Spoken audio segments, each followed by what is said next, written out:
कृष्ण के मुख में ब्रह्मांड। एक दिन कृष्ण, राधा, बलराम और उनके सारे मित्र नदी के किनारे खेलने गए थे। सबने एक के बाद एक नदी में डुबकियां लगानी शुरू कर दी। राधा बैठी थी, वो सबको देख रही थी। सभी बच्चे तैर रहे थे और एक दूसरे पर पानी फेंक रहे थे। राधा भी उन लोगों को मजे लेते हुए देखकर खूब खुश हो रही थी।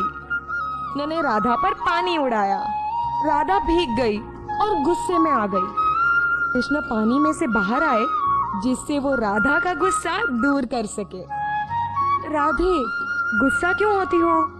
तुमने मुझ पर पानी उड़ाया। ठीक है ना, मैं तो सिर्फ मजे कर रहा था। अच्छा बाबा, माफी मांगता हूँ। मुझे बताओ, तुम्हें मनाने के लिए मैं क्या कर सकता हूँ? मेरे लिए संगीत बजाओ।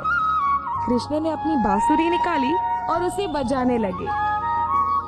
बलराम और दूसरे मित्र भी पानी से बाहर आ गए और कृष्ण के पास बैठ गए।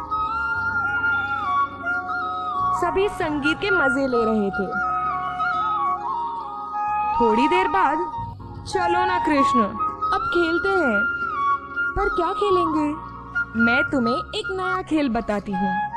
वहाँ दूर एक आम का पेड़ दिख रहा है, तो उसमें से जो पहला आम तोड़ कर लाएगा वो जीत जाएगा। कृष्ण के मित्र झाड़ पर पत्थर फेंकने लगे जिससे वो कोई आम तोड़ सके।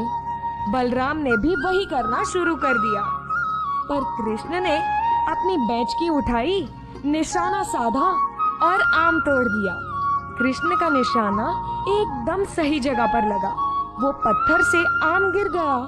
कृष्ण उस आम की ओर भागे और उसे उठा लिया। फिर वो राधा के पास गए और उन्होंने वो आम राधा को दिया। राधा खूब खुश हुई। ये ठीक बात नहीं है, तुम हमेशा जीत जाते हो। चिंता मत करो, हम सब मित्र हैं ना, आगे से मैं तुम्हें जीतने दूंगा। कृष्ण ने अपनी बैचकी उठाई और दूसरे आम तोड़ने लगे और सारे आम अपने मित्रों को दिए। सभी ने आम मजे से खाए। थोड़ी देर बाद उन्होंने घर जाने का निर्णय लिया।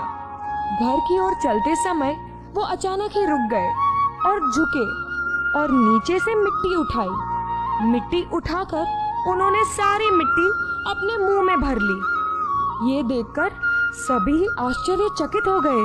कृष्ण, ये तुम क्या कर रहे हो? कृष्ण, तुम्हारे मुंह में से ये मिट्टी बाहर फेंको। कृष्ण, मिट्टी फेंको। पर कृष्ण वहीं खड़े रहे और उनके मुख पर खुशी थी। हम दौड़ते दौड़ते अपने घर की ओर बढ़े। उन्होंने यशोदा माँ को सब कुछ बताया। दोनों बलराम और यशोदा माँ दौड़ते दौड़ते वापस कृष्ण के पास आए। कृष्ण, ये तुम क्या कर रहे हो? बेटा, जवाब दो। पर कृष्ण ने कोई जवाब नहीं दिया। वो तो सिर्फ हंसते रहे। कृष्ण, तुम अपना मुंह क्यों नहीं खोल रहे? कृष्ण, मैंने कहा ना, अभी के अभी अपना मुख खोलो। कृष्ण ने अपना मुख खोला। सब आश्चर्यचकित थे। मुख के अंदर कोई मिट्टी नहीं थी, बल्कि संपूर्ण ब्रह्मांड था। सूर्य, चंद्रमा, तारे, आकाश, आकाशगंगा, समुद्र, पर्वत, नदी, सब कुछ दिखाई दे रहा था। सब समझ गए कि कृष्ण कोई साधारण बालक नहीं है, वो तो स्वयं भगवान है। सबने अपने हाथ जोड़े और कृष्ण को नमन किया। कृष्ण और अरिष्टासुर। एक दिन कृष्ण, राधा, बलराम और उनके मित्र गायों को चराने लेकर गए थे। कृष्ण, देखो, कितने सारे लोग हमारे गांव आ रहे हैं।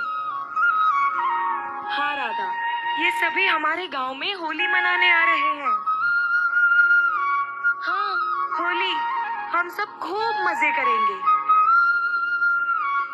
उसी रात को बहुत सारे गांव वाले इकट्ठा हुए। वो सभी होली के अगली रात होलिका जलाने आए थे।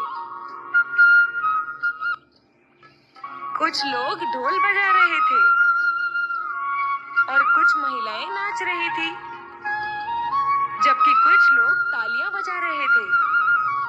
कृष्ण और उनके मित्र तो नाचकर मजे ले रहे थे।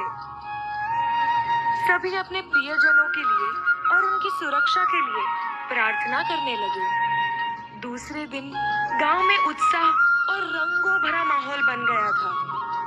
सभी एक दूसरे पर रंग उड़ा रहे थे। महिला और पुरुष सभी एक दूसरे को रंग लगा रहे थे। कुछ गांव वासियों ने तो बहुत सारी मिठाइयां भी बांटी। कृष्ण और उनके मित्र खूब मजे ले रहे थे। वो एक दूसरे पर रंग फेंक रहे थे। कृष्ण के एक मित्र ने पानी से भरे गुब्बारे सब पर फेंके। कृष्ण और बलराम दोनों ने पानी से भरी पिचकारी ली, उसमें रंग भरा और राधा और उनके मित्र पर उड़ाया। उन्होंने कुछ रंग एक दूसरे के चेहरे पर भी लगाया।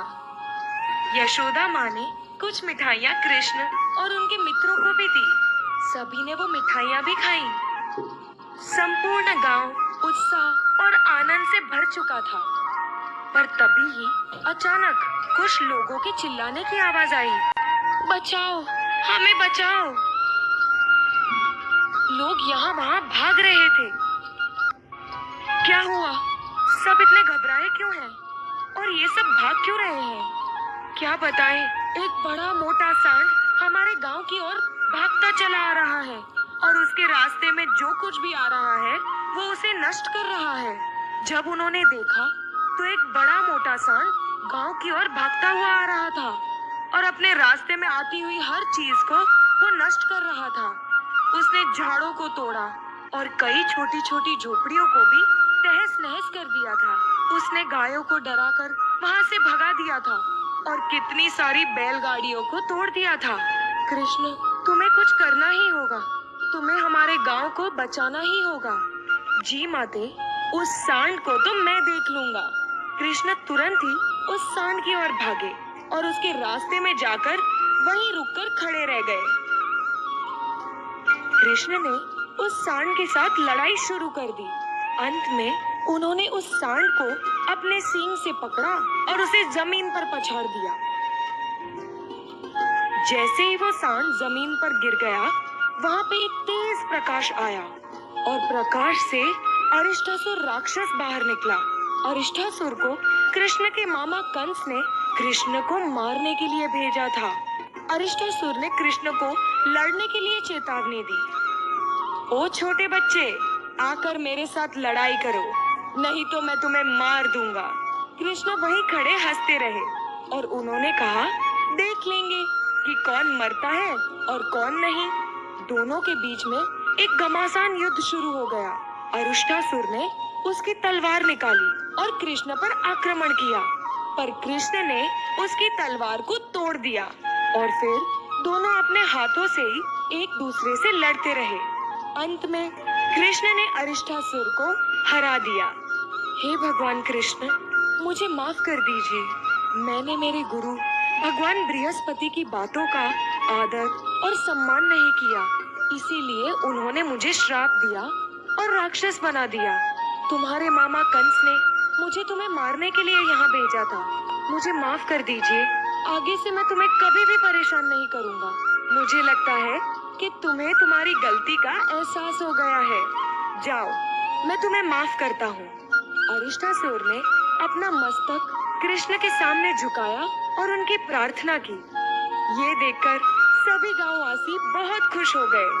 सभी ने होली खेलना वापस शुरू कर दिया।